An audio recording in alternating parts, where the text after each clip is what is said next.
బ్రహ్మచారిణి అంటే ఏంటి? అక్కడ బ్రహ్మ జ్ఞానం నేర్చుకునే సమయం ఆవిడ. అంటే ఆవిడ ఎటువంటి నిర్గుణ సంపన్నురాలుగా ఉంటుంది. యాక్చువల్గా ఈ సగుణం అంతా కూడా నిర్గుణంలో నుంచి వచ్చింది, నిర్గుణంలో నుంచే వచ్చింది. ఎందుకంటే నిర్గుణంగా ఉండేటప్పటికి ఏమవుతుంది, ఎప్పుడు కూడా మనకి ఏ పని లేకుండా ఉంటే మనం పని కల్పించుకుని పని చేస్తాం. నిర్వికారంగా ఉండమంటే ఉండలేం మనం. మార్పు కావాలి, మార్పు కావాలి. మార్పు లేనిదే మనకి తోచదు. ఇప్పుడు పుట్టిన పిల్లాడు అట్లాగే పుట్టినట్టుగా ఉంటే మనకు రోజు చూస్తుందా?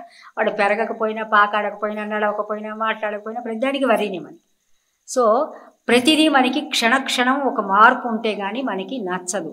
అందుకని ఏంటంటే నిర్వికార నిర్గుణ, అసలు ఆయన ఏ కదలిక ఏమీ లేనటువంటి ఆయన ఈ కదలికలు ఉంటే కానీ మనకి నచ్చదని చెప్పి ఈ కదలిక రూపంలో ఈ అమ్మవారంతా కూడా అమ్మవారే ఈ శక్తి స్వరూపిణి. ఆ కదలికలే 5 రకాలుగా మోస్తాయి. అవే శబ్ద, స్పర్శ, రూప, రస, గంధాలు. ఇవి 5 ఉండటం వల్లే రకరకాల కదలికలు వస్తాయి.